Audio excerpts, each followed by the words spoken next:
नमस्कार दोस्तों, स्वागत है आप सभी का हमारे इस चैनल द अंशु वॉइस पर। दोस्तों, अगर आप भी अपनी लाइफ में कुछ नया सीखने की चाह रखते हैं तो इस चैनल को अभी सब्सक्राइब कर लें। 2023 में इस साल मां दुर्गा हाथी पर सवार होकर पृथ्वी लोक में पधारेंगी। शास्त्रों में वर्णित है कि तथा मान्यताओं के अनुसार अगर शारदीय नवरात्रि पर यदि माता दुर्गा का आगमन उनकी बहन सिंह पर नहीं बल्कि हाथी पर होगा तो मान्यता है कि माता दुर्गा का हाथी पर सवार होकर आना बहुत ही शुभ और कल्याणकारी माना जाता है। जीवन सुखमय हो जाता है, भक्ति का भरपूर लाभ भक्तजनों को मिलता है। दोस्तों, इस बार नवरात्रि पूरे 9 दिनों तक मनाई जाएगी, ना एक भी दिन कम ना ज्यादा, पूरे 9 दिनों तक मनाई जाएगी। मां शेरोबाली की विशेष रूप से पूजा आराधना की जाएगी। शारदीय नवरात्रि का महापर्व इस बार 2023 में 15 अक्टूबर दिन रविवार से शुरू होकर 23 अक्टूबर सोमवार के दिन समाप्त होंगे। ऐसे में शारदीय नवरात्रि पर माता दुर्गा की कृपा पाने के लिए कलश स्थापना का शुभ मुहूर्त है। 15 अक्टूबर को दिन में 11:44 से दोपहर 12:30 तक कलश स्थापना का शुभ मुहूर्त रहेगा। शास्त्रों में नवरात्रि के 9 दिनों को लेकर कुछ खास नियम वर्णित है। कुछ कार्य को करने या ना करने के नियम बताए गए हैं जिनका पालन नवरात्रि के दौरान माता रानी के भक्तों को अवश्य ही करना चाहिए। अगर आप इनमें से कोई भी वर्जित काम गलती से भी नवरात्रि के दिनों में कर देते हैं तो आपको माता रानी के क्रोध का सामना करना पड़ DDDH सकता है और व्रत और पूजन का पुण्य फल आपको प्राप्त नहीं होगा। आज के इस वीडियो में हम आपको ऐसे ही कार्यों के बारे में बताएंगे जिन्हें नवरात्रि के दौरान भूलकर भी नहीं करना चाहिए। गलती से अगर आप यह कार्य कर देते हैं तो आपको दोष लग सकता है।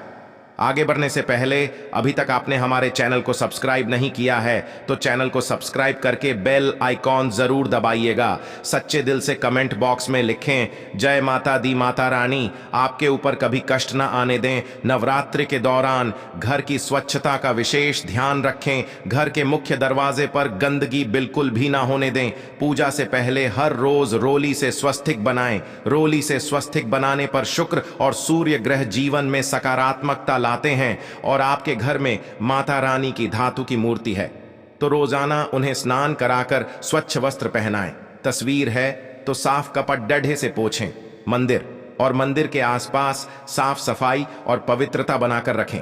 हिंदू परंपरा के अनुसार नवरात्रि के पहले दिन कलश की स्थापना की जाती है। अगर आपने भी अपने घर में कलश की स्थापना की है तो इस बात का विशेष रूप से ध्यान रखें कि नवरात्रि के दौरान 9 दिनों तक आपके घर में कोई न कोई व्यक्ति सदैव उपस्थित रहे। अपने घर को खाली छोड़ डियाच कर कभी नहीं जाए। घट स्थापना के बाद अगर आप घर को खाली छोड़ डिच कर जाते हैं तो इससे आपको नवरात्रि व्रत और पूजन का पुण्य फल प्राप्त नहीं होता है। माता रानी क्रोधित हो जाती है। दोस्तों, जरा आप ही सोचिए, नवरात्रि के पूरे 9 दिनों तक माता रानी आपके घर में आती है और आप ऐसे में माता को अकेला छोड़ देंगे तो मां को बुरा लगेगा और वो आपके घर से हमेशा हमेशा के लिए चली जाएंगी। कम से कम नवरात्रि के इन 9 दिनों तक व्रतधारी को माता की चौकी के सामने ही अपना आसन लगाना चाहिए। इससे माता प्रसन्न होती है और माता रानी को बहुत खुशी होती है। ऐसे में माता रानी को अकेलापन भी महसूस नहीं होता। इसीलिए इन 9 दिनों तक आपको माता रानी को अकेला नहीं छोड़ देना चाहिए। आपको माता रानी के पास में ही सोना चाहिए क्योंकि माता रानी सब देखती है और अपने सच्चे भक्त की हृदय से निकली पुकार को तब 80 ही सुनती है। नवरात्रि के पहले दिन अखंड ज्योत भी जलाई जाती है। अगर आप अखंड ज्योत जलाने का संकल्प ले चुके हैं तो ज्योति पूरे 9 दिनों तक जलती रहनी चाहिए। गलती से भी अखंड ज्योति भोजनी नहीं चाहिए। कई बार बात ही को ठीक करते समय बात ही भोजने की संभावना होती है। इसीलिए जब भी आप अखंड ज्योति की बाती को सही करने जाएं तो अखंड ज्योति मैसी ज्योत लेकर आप एक दूसरे दीपक को भी जलाकर पास में रख दें और फिर अखंड ज्योति की बातें सही करें। अगर उस वक्त गलती से भी आपकी बात ही बुझ भी जाती है तो जो आपने दूसरे दीपक में ज्योत जलाकर रखी है उसी ज्योत से आप वापस अखंड ज्योत को जला दें तो इससे बात ही बुझने का दोष नहीं लगता। दोस्तों, धर्म शास्त्रों के अनुसार नवरात्रि का पर्व या कोई भी पूजा पाठ हवन आदि कर्ज लेकर नहीं करना चाहिए। नवरात्रि में जो व्यक्ति कर्जा लेकर माता रानी के व्रत रखता है, उपवास आदि रखता है, तो ऐसा व्रत कभी पूरा नहीं माना जाता।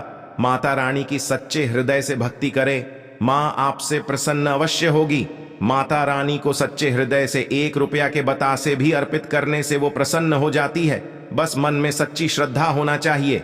कर्जा लेकर माता रानी के जो व्रत रखता है उसके ऊपर और कर्जा हो जाता है, जो कि शनिदेव ने भी कई बार इस बात को दोहराया है।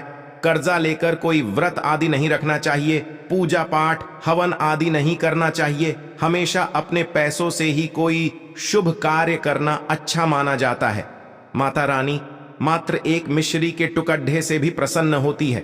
बस आपके दिल में माता का वास होना चाहिए। सच्ची श्रद्धा के आगे आपके करोड़ों रुपए भी बेकार हैं। दोस्तों, नवरात्रों में माटी के दिए दान करने से बहुत ही शुभ माना जाता है। नवरात्रों में घर में दिए लाना अति उत्तम माना जाता है। इससे घर की प्रगति होती है। घर के दरवाजे पर शाम होते ही नवरात्रि में 2 दीपक अवश्य जलाना चाहिए। इससे माता वैष्णो का आगमन होता है। नवरात्रि में व्रत करने वालों को 9 दिनों तक धार्मिक ग्रंथों का अध्ययन जरूर करना चाहिए। इन दिनों दुर्गा सप्तशती या फिर दुर्गा चालीसा का पाठ करें। इससे माता रानी अति शीघ्र ही प्रसन्न हो जाती है, क्योंकि माना जाता है कि इन्हीं 9 दिनों में माता रानी धरती पर अपने भक्तों के घर में वास करती हैं। इसीलिए इन 9 दिनों का पूरा लाभ उठाएं और माता रानी की कृपा प्राप्त करने के लिए अधिक से अधिक माता रानी की आराधना करें। नवरात्रि के दौरान कलश के नीचे जो आप चावल रखते हैं उसका आप क्या करें? नवरात्रि समाप्त होने के बाद उसे आप पक्षियों को खिला दें या फिर पीपल के पेडडीएच के नीचे रखाएं। बहुत ही शुभ माना जाता है। इन चावलों को इधर उधर मत फेंकना, नहीं तो आपको व्रत का पुण्य फल प्राप्त नहीं होगा। और दीपक का बचा हुआ तेल घी किसी पेड़ के नीचे रखाएं या किसी जमीन में दबा दें।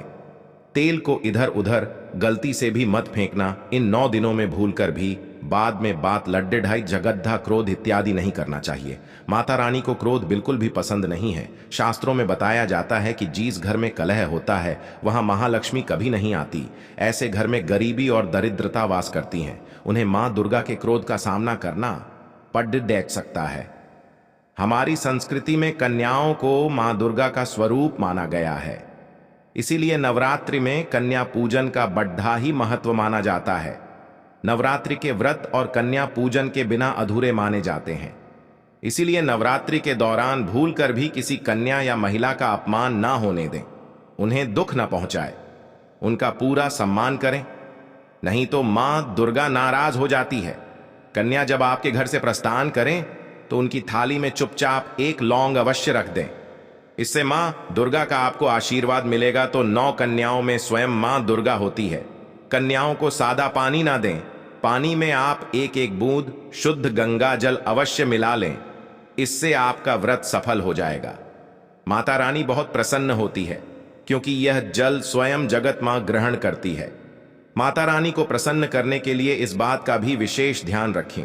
देवी भागवत पुराण के अनुसार नवरात्रि के व्रत रखने वाले व्यक्ति अगर हिंसा करते हैं, क्लेश कलह करते हैं, तो उन्हें अपने व्रत और पूजन का फल प्राप्त नहीं होता।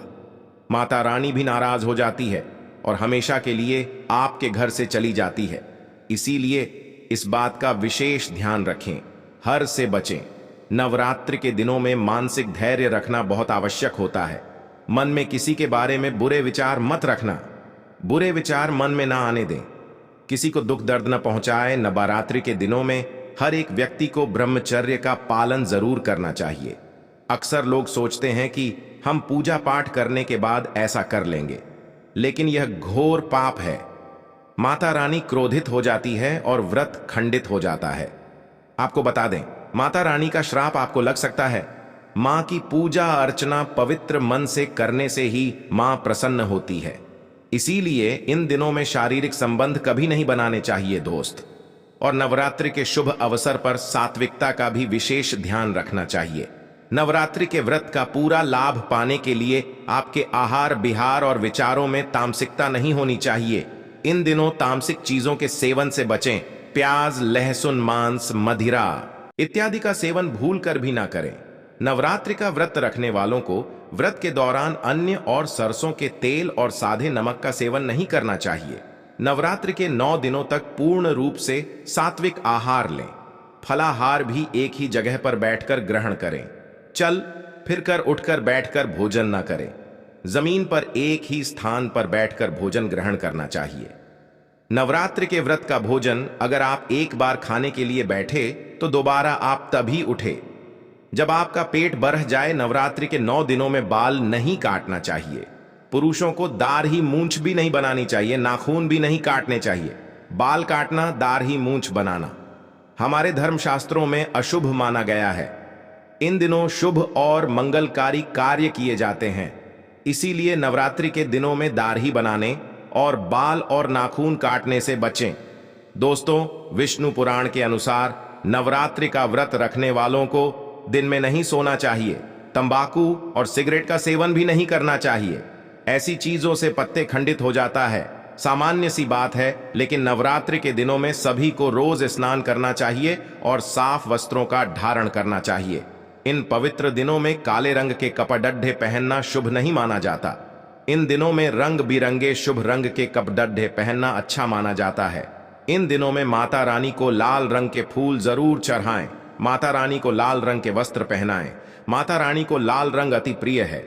नवरात्रि के दौरान बेल्ट, पर्स, जूते, चप्पल जैसी चमड़े की चीजों का इस्तेमाल वर्जित माना जाता है। अगर इनका इस्तेमाल अनिवार्य है तो इस बात का ध्यान रखें कि अगर आप माता रानी के मंदिर में दर्शन करने जाएं तो प्रवेश से पहले ही इन चीजों को बाहर निकाल कर रख दें। पूजन के दौरान इन चीजों का भूल कर भी इस्तेमाल ना करें, वरना आपको माता रानी के क्रोध का सामना करना पड़ सकता है। जिन महिलाओं ने पहले से ही संकल्प लेकर व्रत रख लिया है तो उन्हें पीरियड्स आने के बाद भी नवरात्रि के सारे व्रत रखने चाहिए। व्रत को बीच में ना छोड़ दें, लेकिन इस बात का ध्यान रखें कि पीरियड्स के दौरान आप माता रानी को इस स्पर्श ना करें। पूजन की सामग्री को इस पर सेना करें। मंदिर ना जाए, मानस पूजा करें। माता रानी के मंत्र का मन ही मन जाप करें। दुर्गा चालीसा का पाठ करना या सुनना चाहते हैं तो मोबाइल में लगाकर सुन सकते हैं। बहुत ही शुभ होगा। कोई और व्यक्ति दुर्गा सप्तशती का पाठ कर रहा है तो आप उस पाठ को सुन सकते हैं। खुद दुर्गा सप्तशती का स्पर्श ना करें। नवरात्रि के दौरान अगर आप इन सभी बातों का ध्यान रखते हैं तो माता रानी की कृपा आपको अवश्य ही प्राप्त होगी। नवरात्रि के व्रत और पूजन का आपको पुण्य फल अवश्य ही प्राप्त होगा। कमेंट बॉक्स में लिखें जय माता दी मां के लिए एक लाइक तो बनता है। अभी तक के लिए बस इतना ही।